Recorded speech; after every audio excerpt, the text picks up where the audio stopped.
whole weekend, so fingers crossed and nobody do a rain dance. We should be laughing. As you can see, cutting around the arena at the moment, we've got a parade of 360 vehicles for you. We've got a couple of Jeeps, the backbone of the British Army and the American Army during the Second World War, plus a couple of half tracks that will come round, simple ways. They'll shoot at you, but don't worry about it. They're only firing gas, not firing real bullets. So, the backbone of the American Army for the assault troops were the half tracks that are rolling in front of you now. They carried a whole squad in the back. They were used to assault a position. The guys would debust from the back. The guy up on the 50 at the top would fire them in, and hey presto, they would suppress the enemy and take the position that they were attacking.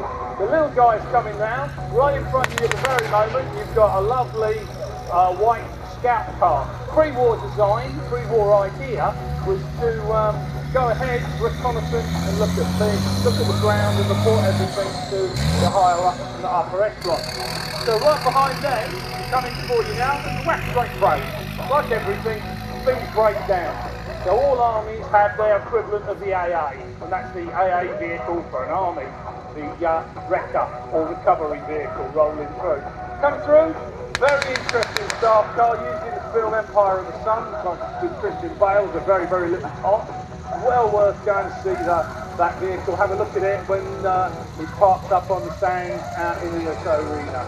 As I said, 25th anniversary of the show, so this show's been going for 25 years, and marshalled by the same guy, a wonderful fella, and like he always says, it's like herding cats for these guys. As you can see, closing round, we've got a number of motorbikes. Now, I'm not a bike person. I'm a kind of heavy bits and pieces, loads of metal guy. So, yeah, I'll get the bike guys to tell us all about them when we come and have a little walk around. As you go round the show this weekend, please feel free to chat to all of the owners of the vehicle, and they'll tell you all their histories, all what they were doing, what they do, what they like to live with, what the vehicles are for. Now coming up to PNC Jimmy, that's the backbone of the American Army, the Red Ball Express, and through Normandy up into the assault and destruction of Nazi Germany. Lorries are the backbone of all armies. Now coming up as well is a box truck. So a box truck has been used for all sorts of things. A dentist, a machine shop, map readers, map manufacturing, cartography, all sorts of stuff. Radio, photo reconnaissance, pixel being produced, all the stuff that you want to be nice and warm and snug and underneath the cover whilst it's going on. So as I said, the Jeep coming up now, backbone of the army, still used from the end of the Second World War right up into the 1950s and 60s. British Army is still using them in about 1962, but in really small numbers. Americans, by then, have passed on and moved to different areas. As I said, the half track, big heavy lumpy things, wheeling about, making lots of noise. They're big boys and their toys. As you can see, with these vehicles, it's fun and games, but it's a lot of hard work keeping them on the road.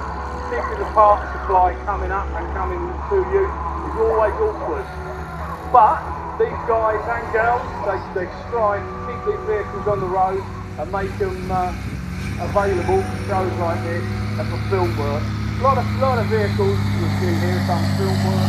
A lot of them haven't, as you see, lovingly restored night after night. The cast is dead, brushing the sliders off the spanners, taking the racks out of the old tyres, and then putting them back together again and getting into their lovely state of repair. As I said, the bikes flying around, a number of German motorcycles and a number of British motorcycles. Motorcycles and sidecars, strange combination, were quite popular in the early days of the Second World War. The old Germans loved their motorcycle combinations, and they used them as like shock or assault troops, with guys riding shotgun in the sidecar to assault and attack positions. Now the vehicle coming up in front of you, that's a Daimler Dingo. The interesting thing about a dingo is the driver sits on set, so it's kind of an angle, a weird angle when he drives. And that vehicle is go as fast forward as it does backwards. Now the big brother to the dingo, or the natural sort of progression of it, is the Daimler Ferret. And the Daimler Ferret, same company, was manufactured right through the 50s and 60s, and it's basically some of them are still in service today. But we'll have those this afternoon, later on today, with the post-World War II, post-50s vehicles. So if you want to come back and see those guys, you can see loads and loads of them. Now the French truck's going past you. That's amazing vehicles. That's it in its first, one of the very first ones ever made. The owner was telling me that they scratched the chassis number and discovered it's one of the earliest versions. So I've given an interview to him. Coming around nice and slow, he goes, is the bomb tractor, or factory tractor. Used by German ammunition dumps, right up into the 50s and 60s to move around stores, bombs, ammunition, all that sort of good stuff. Not a frontline military vehicle, you see how fast it goes. It'll get attacked and destroyed by a bloke with a mess kit. But as you can see, well, again, we'll have a chat with the lady a little bit later on. So, as you can see, the three sizes of vehicles coming through for the Americans. Americans have the little Jeep, you then have his bigger brother, which has just gone past you, which is the weapons carrier, and then you go up to the GMC lorry, and that's their kind of structure for moving sections, and others are moving sections and moving their fleets around. The vast majority of Jeeps were not used, or are not used, as combat vehicles. Yes, it looks lovely, the old SAS and all their machine guns all over them and all that sort of stuff. The lion's share of Jeeps are used for really mundane tasks, like going down the post office, going down the laundry, moving the general about, moving the officers about, picking up the mail, taking food up to the front line, taking ammunition up to the front line, things like that. However, as like with all utility vehicles, they get asked to do jobs that they're kind of not designed to do, but they grow into it over a period of time. So that's when you start getting the SAS Jeeps covered with machine guns, and the American Jeeps with big armoured plate welded across the front, so it turns into a quasi-armoured car. So this is the thing with all military vehicles, how they evolve over the years when they're used by the armies of various nations. The Americans, being the lovely people that they are, at the end of the Second World War, they gave away lots and lots of their vehicles.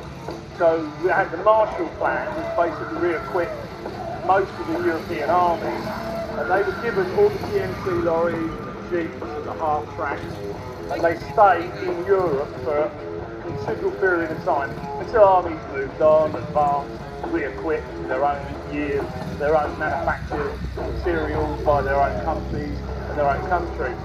But the number and vast amounts of the equipment left lying around was snapped up, as you can imagine, by countries totally desolated by 4.5–5 years of Nazi occupation. And that's why lots of this stuff was reused by all the various armies.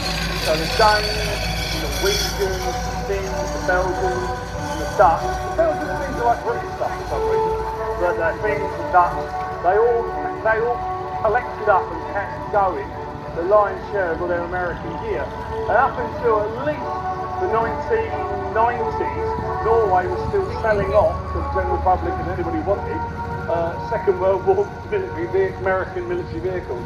So they're out there. Now the sand vehicle coming across that's the big brother of the Jeep, but the British version. That's the Austin Champ in sand, the 4 aerials. An excellent vehicle. You can literally climb up walls.